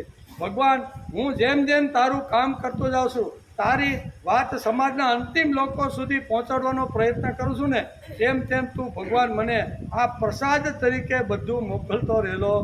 આ પાકી સમજણ ગીતા વાંચ્યા પછી, ગીતા સાંભળ્યા પછી, ગીતા બોલ્યા પછી માણસને આ બે વાત પાકી કરીને જવાની છે. મને મળેલો વૈભવ કર્મથી કે મને મળેલો વૈભવ ભક્તિથી, આ પ્રશ્નાર્થ ચિહ્ન છે અને એ આપણે સમજવાનું છે. આવા લોકો ખાઈ પીને મોજ કરી એટલે કે ખૂટાડવાની વાત, એટલે કે ભક્તિ સમાન મળેલો વૈભવ ક્યારેક, એટલે કે આવી રીતના જે છે કર્મથી મળેલો એ તો ગમે ત્યારે વૈભવ નષ્ટ થઈ જાય છે, પણ ભક્તિથી મળેલો વૈભવ નષ્ટ થતો નથી. દ્રૌપદીને એવી થાળી મળી હતી, અક્ષય પાત્ર. મહાભારતમાં સુંદર વર્ણન છે. આપણે મહાભારતનો જે વખતે અભ્યાસ કરતા હતા તેમાં આ પ્રસંગ આખો આવેલો કે દ્રૌપદીને જે પાત્ર જે મળ્યું હતું ને થાળી, એને અક્ષય પાત્ર કહેવામાં આવે છે. અક્ષય પાત્રમાંથી જેમ જેમ તમે લેતા જાઓ ને એમ એમ એ થાળીની અંદર બધું પાછું ભરાતું, એને કહેવાય અક્ષય પાત્ર. દ્રૌપદીને એવી થાળી એટલે કે અક્ષય પાત્ર મળ્યું હતું કે જેમાંથી અન્ન ઓછું થાય જ નહીં. જેટલું પાંડવોને વનમાં ખવડાવવાનું હોય બધું જ ખવડાવે, પણ અક્ષય પાત્રમાંથી એ અન્ન ઓછું થાય નહીં. જેટલું કાઢો તેટલું મળતું જાય. આ ભક્તિનો વૈભવ છે. દ્રૌપદીને મળેલો આ ભક્તિનો વૈભવ છે એમ મહાભારતની અંદર વેદવ્યાસ લખે છે. આ ભક્તિનો વૈભવ છે. કર્મથી મળેલો વૈભવ વેદોને ભૂલાવે છે. કર્મથી મળેલો વૈભવ વેદોને ભૂલાવે, ઋષિઓને ભૂલાવે, ભક્તિને ભૂલાવે, મહાપુરુષને ભૂલાવે, સજ્જનોને ભૂલાવે અને પોતાને એમ થાય કે હું હોય તો મારા જેવો આ જગતમાં કોઈ નથી. બધાને ભૂલાવે. એ વૈભવ કેવો છે તો કે કર્મથી મળેલો વૈભવ છે. એટલું જ નહીં, પ્રભુને પણ ભૂલાવી દે, પ્રભુને પણ છોડી દેશે. તેથી કોઈ વખત પ્રભુ પકડવાનો ભાસ કરાવશે કાં તો દેખાવ કરશે. હું પ્રભુને પકડી લઉં એવો ઘણીવાર ભાસ પણ કરાવે અને પકડવા માટે દોડે તો પ્રભુ પકડાતો નથી. યશોદા માતા ગમે તેટલા પ્રયત્ન કરે કે હવે આને બાંધી દઉં ને તો જ મારા હવાના બધાય કામ થાય. બાંધવાનો પ્રયત્ન કરે છે પણ બંધાતા નથી. પછી હામીથી માને કે માં લે બાંધી દે. એવા એ સામેથી જો ભગવાન બંધાય તો જ, બાકી ભગવાનને પકડવાનો કોઈ જો પ્રયત્ન કરે, ભગવાનને બાંધવાનો પ્રયત્ન કરે તો એની હાલત કેવી થાય છે. મહાભારતમાં વેદવ્યાસે લખ્યું છે. અને જે ભગવાન વિષ્ટિ કરવા માટે ગયા હતા ને દુર્યોધને કીધું કે આ કાળિયાને પકડી લ્યો, આ ગોવાલને પકડી લ્યો, એના સૈનિકોને કીધું પકડાતો નથી. એમ ભગવાન કોઈ દી, ભક્તિ એક એવું બળ છે ને કે ભક્તિની તાકાતથી ભગવાન વાંકા વળીને તમારે ત્યાં આવીને ઊભા રહી જાય. એકનાથની ત્યાં આવીને વાંકા વળીને ઊભા રહી જાય કે નહીં, આ ભક્તિની તાકાત છે. બરોબર? તો આ ભક્તિની તાકાત છે. એટલું જ નહીં, પ્રભુને છોડી દેશે. કોઈ વખત પ્રભુ પકડવાનો પ્રયત્ન કરશે તો ભગવાન પકડાશે નહીં. કોઈને વૈભવ મળે, વિદ્યા મળે, કાં તો બુદ્ધિ મળે કે આપણે સમજીએ કે આ ગયા જન્મરાનો કર્મ ભ્રષ્ટ, કેવો ગયા જન્મરાનો કર્મ ભ્રષ્ટ, જો શબ્દ સમજી લેજો, શબ્દ હું આપ્યો છે કર્મ ભ્રષ્ટ છે. એણે જરૂર સત્કર્મો કર્યા હશે, કર્યા વગર કાંઈ મળતું નથી. એ તો ગીતા આપને સમજાવે છે. કર્મ ભ્રષ્ટ એટલે ગયા જન્મમાં સારા કર્મ કર્યા છે તો કદાચ એને આ જન્મમાં સારો વૈભવ મળે, એમ આપણું શાસ્ત્ર આપને સમજાવે છે. બીજી વાત અહીં કહેશે કે કરેલું ફોગટ જતું નથી. આ સિદ્ધાંતની વાત છે, પણ એને કર્મ વસાત મળ્યું છે. મોટી ફેક્ટરી ચાલે છે, પૈસા મળ્યા છે અને યોગ ભ્રષ્ટ નથી. કર્મ ભ્રષ્ટ છે પણ યોગ ભ્રષ્ટ. બે શબ્દ ગીતાકારે, કર્મ ભ્રષ્ટ અને યોગ ભ્રષ્ટ, બંનેમાં બહુ મોટો ફરક છે. તેથી આ યોગ ભ્રષ્ટ નથી, તેને કર્મ ભ્રષ્ટતાને લીધે વૈભવ મળ્યો છે. ભક્તિથી મળેલો વૈભવ આ એક જુદી વાત છે.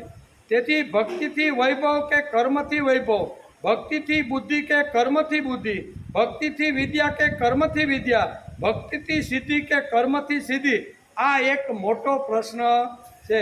શાસ્ત્રીજી પોતાના પ્રવચનની અંદર આ બધી વાત કરે છે ભક્તિ અને કર્મ. મને જે કાંઈ સિદ્ધિ મળે, મને જે કાંઈ ભોગ મળે, મને જે કાંઈ યશ કીર્તિ મળે, એ ભક્તિથી કે કર્મથી, એનો વિચાર માણસે કરી લેવો જોઈએ. તેથી ગીતાકાર આ શ્લોકમાં કહે છે કે ભક્તિથી વૈભવ હશે તો અવશ્ય ભક્તિથી વૈભવ હશે તો અવશ્ય, એટલે ભોગવતા પણ નજર એની પ્રભુની સામે જ હોય છે. એના માટે અવશ્ય શબ્દ ગીતાકારે આ શ્લોકની અંદર વાપર્યો છે. કાંઈ નહીં, ભગવાન તારે જેટલો વૈભવ મોકલવો એટલો મોકલ, અમારી ના નથી, પણ અમારી દૃષ્ટિ તો હંમેશા તારા તરફ જ રહેશે. આ જે વિચાર આવે ને એને ભક્તિની દ્રષ્ટિ કહેવામાં આવે છે. ભોગોને પરવશ હોવા છતાં માણસ પ્રભુ તરફ ખેંચાઈ આવશે.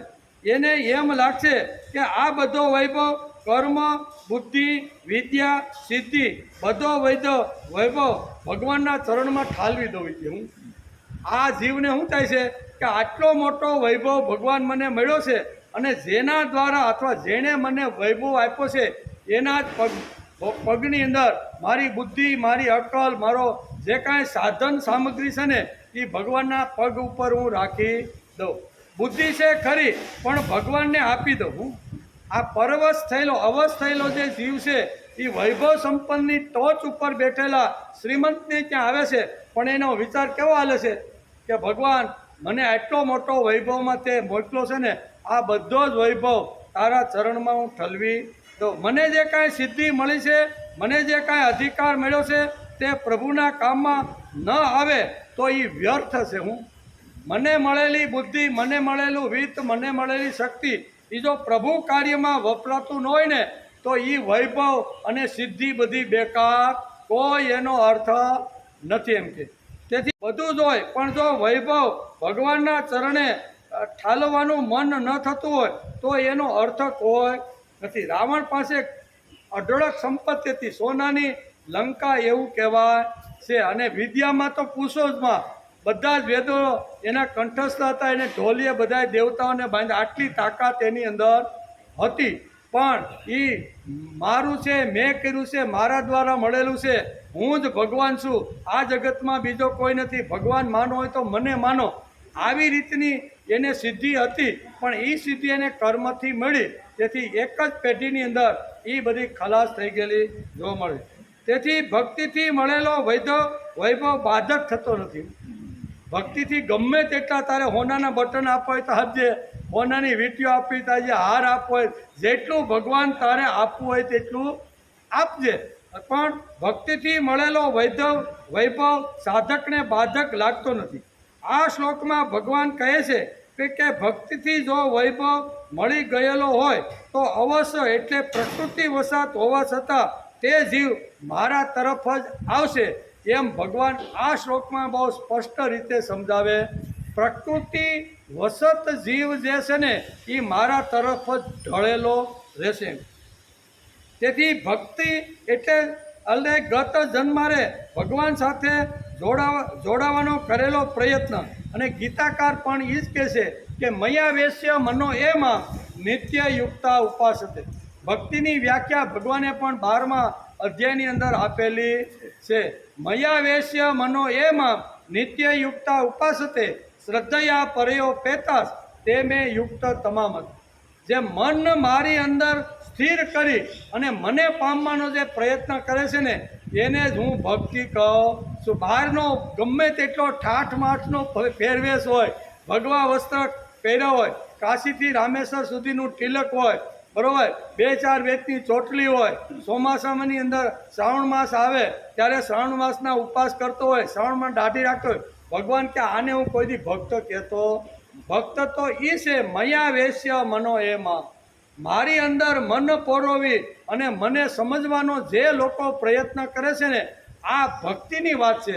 અને આ ભક્તિ એણે કરેલી છે, તેથી આ જીવ ભક્તિ તરફ વળેલો છે. એમ શ્રીમદ ભગવદ્ ગીતા આપણે બહુ સ્પષ્ટ રીતે આ 6થા અધ્યાયના 44મા શ્લોકની અંદર આ વાત આપને સમજાવે છે. બીજી વાત એમ કે છે, એક શબ્દ અહીંયા આ શ્લોકમાં શબ્દ બ્રહ્માથી વર્તતે, શબ્દ બ્રહ્માથી વર્તતે એવો એક શ્લોક ભગવાને અહીંયા વાપર્યો છે.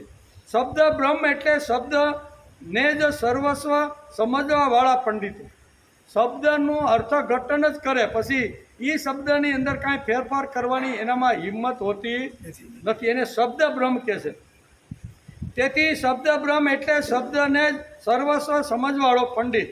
શબ્દનો જે અર્થ છે તેમાં જે વિધિ છે તે પ્રમાણે તેને પકડીને જ ચાલે, આવું કહેવાવાળો પંડિત કહેવાય, એમ ગીતાકાર આ શ્લોકમાં કહે છે. પિતામહ ભીષ્મ શ્રાદ્ધ સરાવતા હતા તે સમયે પિંડ લેવા માટે શાંતનુએ પોતાના ગંગામાંથી 2 હાથ બહાર કાઢી કે મારો આવો પવિત્ર દીકરો જેણે જબરજસ્ત પોતાની પ્રતિજ્ઞા ગમે તેવા સંજોગોની અંદર પાળી અને હવે આ દીકરો મારું શ્રાદ્ધ સરાવવા માટે ગંગા મૈયાના પવિત્ર કિનારા ઉપર આવ્યો છે એવું શાંતનુને લાગ્યું. શ્રાદ્ધ કરાવવા માટે મંત્રોનો ઉચ્ચાર કરી અને જ્યારે શ્રાદ્ધ વિધિની જે કાંઈ પિંડ કાંઈ જે બધી હતી ને એ બધી તૈયારી કરી અને શાંતનુના હાથ બહાર આવે છે કે બેટા હવે ડાયરેક્ટ મારા હાથની અંદર તું આ પિંડ મૂકી દે. અને એ વખતે ભીષ્મ સજાગ હતા. શબ્દ બ્રહ્મ કોને કહેવાય? એ ભીષ્મના ચરિત્ર અથવા ભીષ્મના આવી રીતના કર્તૃત્વ ઉપરથી આપણે ખબર પડે. તેથી ભીષ્મ પિતામહ શ્રાદ્ધ સરાવતા હતા તે સમયે પિંડ લેવા માટે શાંતનુનો હાથ બહાર આવ્યો. અર્થાત એમની ધર્મનિષ્ઠા પ્રખર હતી. ભીષ્મની ધર્મનિષ્ઠા પ્રખર હતી, પરંતુ ધર્મ પ્રખરતાની સાથે સાથે શબ્દ પ્રખરતા પણ જબલી.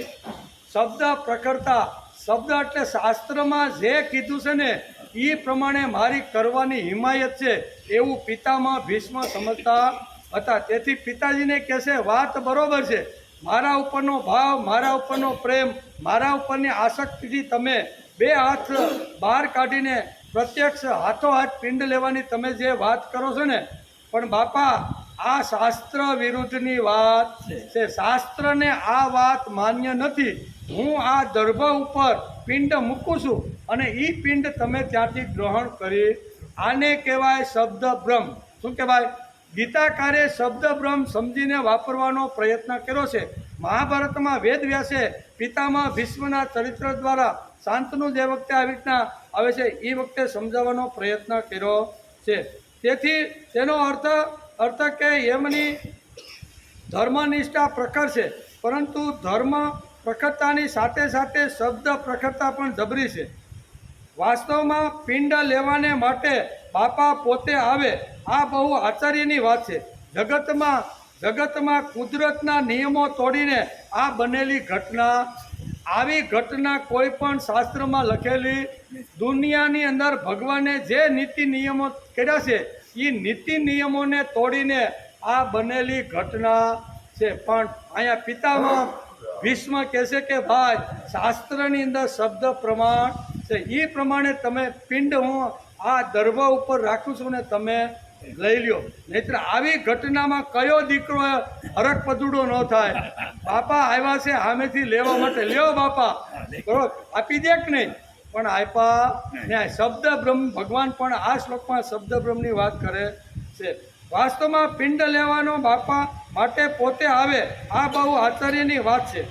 વ્યવહારમાં શબ્દ બ્રહ્મ યોગ્ય છે, ધર્મમાં પણ શબ્દ બ્રહ્મ યોગ્ય છે, નીતિમાં પણ અધ્યાત્મમાં એને મશ્કરીને પાત્ર ગણવામાં બરાબર આ અમુક જગ્યાએ યોગ્ય છે અને અમુક જગ્યાએ આ શબ્દ યોગ્ય નથી. તેથી આ શ્લોકમાં ભગવાન કહે છે કે વિવેકી પંડિતો અને જ્વલંત કર્મયોગીઓ કરતાં આસક્ત ભક્ત, એટલે આ ભક્ત જે શુચિનામ શ્રીમંતામ જ્યાં જન્મ લીધો છે એ ભક્તની વાત ભગવાન કહે છે કે જે વિદ્વાન પંડિતો છે, જેણે બધું જ આવી રીતનું પંડિતા શ્રેષ્ઠ છે એવા એમ કહે છે વિવેકી પંડિતો અને જ્વલંત કર્મયોગી સમાજમાં જે લોકો છે એના કરતાં આ આસક્ત ભક્ત શ્રેષ્ઠ. મારી અંદર આસક્તિ રાખી છે, પ્રકૃતિ વસ્તુ છે જ અવશ્ય, એટલે પ્રકૃતિ વસ્તુ આ જીવ છે, પણ મારા તરફ જેણે ધ્યાન રાખ્યું છે તે.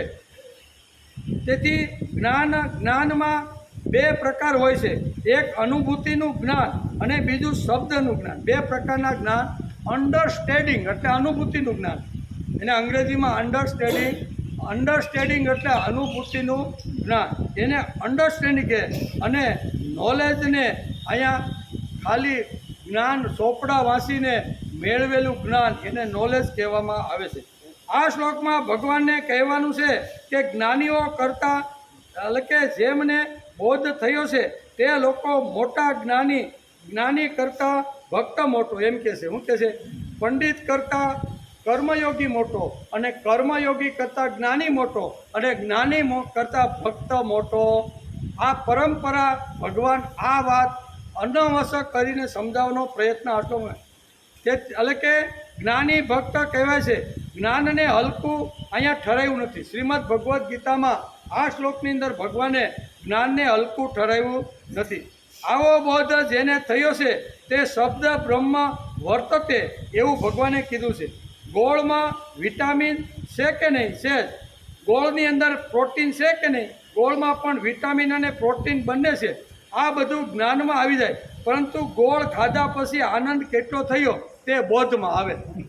બોધ અને જ્ઞાનમાં આટલો ફરક છે. ઓલું ખાલી શબ્દથી અનુભવમાં આવ્યું નથી, ખાલી શબ્દથી ચોપડી વાંચીને એ જ્ઞાન પ્રસ્તુત કરે છે. આમ એટલે કે અનુભવ કહી ન શકાય. તેથી ભગવાન જિજ્ઞાસુ વૃત્તિ યોગસ્ય શબ્દ બ્રહ્મેતિ વર્તતે. તેથી વિવેકી પંડિત અને જ્વલંત કર્મયોગી કરતા આવો આસક્ત ભક્ત શ્રેષ્ઠ. આસક્ત કોનામાં? મારા તરફ. કે ભલે એ આ સૂચિનામ શ્રીમંતામાં પડેલો છે, પણ મારા તરફ એની આસક્તિ વધારે છે. તેથી જ્ઞાની કરતા અને કર્મયોગી કરતા અને પંડિત કરતા, આ ત્રણ કરતા, એ ત્રણેય મારા જ દીકરા છે, મારા જ ભક્તો છે. પણ એના કરતાં આ મારો લાડલો દીકરો છે. કોણ? ભક્ત. એનું વર્ણન ભગવાન કરે છે. તો કે તેથી પંડિત અને જ્વલંત યોગી કરતાં આવો આસક્ત ભક્ત શ્રેષ્ઠ છે. તો શું ઉત્કૃષ્ટ ગતિ તેને મળી ગઈ? તો આવો જે ભક્ત ભગવાનનો જે લાડકો છે, વૈભવમાં આલોટે છે અને ધ્યાન પ્રભુ તરફ છે, તો શું એને ગતિ મળી ગઈ? ના, હજી એને ગતિ મળી નથી. તે એટલે કે તેવી ગતિ મેળવવાને હજી વાર છે. ગતિ ભગવાન આપે છે. એટલે કે જે ગતિ ભગવાન આપે છે તે ખરી ગતિ કહેવામાં. આને હજી ગતિ મળી નથી. ધ્યાન પ્રભુ તરફ છે, બરાબર. એમ કર્મ કરતો રહેશે, બરાબર. પ્રકૃતિમાં એનો ધ્યાન છે, પણ કર્મ છે, પણ ધ્યાન તો એનો પ્રભુ તરફ છે. એટલે આને ગતિ મળી? તો ગતિ હજી મળી નથી. ગતિ હજી મળી નથી. તેવી ગતિ મેળવવાને વાર છે. ગતિ ભગવાન જ આપે. જે ગતિ ભગવાન આપે તે ખરી ગતિ. તતો યાતિ પરામ ગતિ એવું કીધું છે. તથા યાતમ પરામ ગતિ. કઈ ગતિ મળે છે તેનું વર્ણન ભગવાન 6થા અધ્યાયના 45મા શ્લોકમાં કરે છે.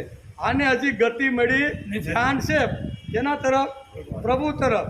અને પ્રકૃતિની અંદર શું કહેવાય, આસક્ત થઈ ગયો છે. તો કે ગતિ મળી એને? તો કે ભાઈ ગતિ હજી મળી નથી. ગતિ ક્યારે મળે? તો કે 45મા શ્લોકમાં આને કેવી ગતિ મળે એ ભગવાને 45મા શ્લોકમાં એટલે કે અવશ થયેલો જે જીવ છે ને, જે વૈભવની અંદર આલોટે છે, પ્રકૃતિમાં જેવું આવી રીતનું કર્મ છે, પણ ધ્યાન તો એનું ભગવાન તરફ છે. એને ગતિ કેવી રીતે મળે, કેટલી મળે, શા માટે મળે, બરાબર. એ વાત ભગવાને 45મા શ્લોકમાં કરી છે, જેનો વિચાર આપણે આવતીકાલ શનિવાર છે પણ ચાલુ રાખવાનો આપણે, કારણ કે 2 દિવસ આપણા વરસાદમાં વયા ગયા. વરસાદ ન હોય તો આવવાનું.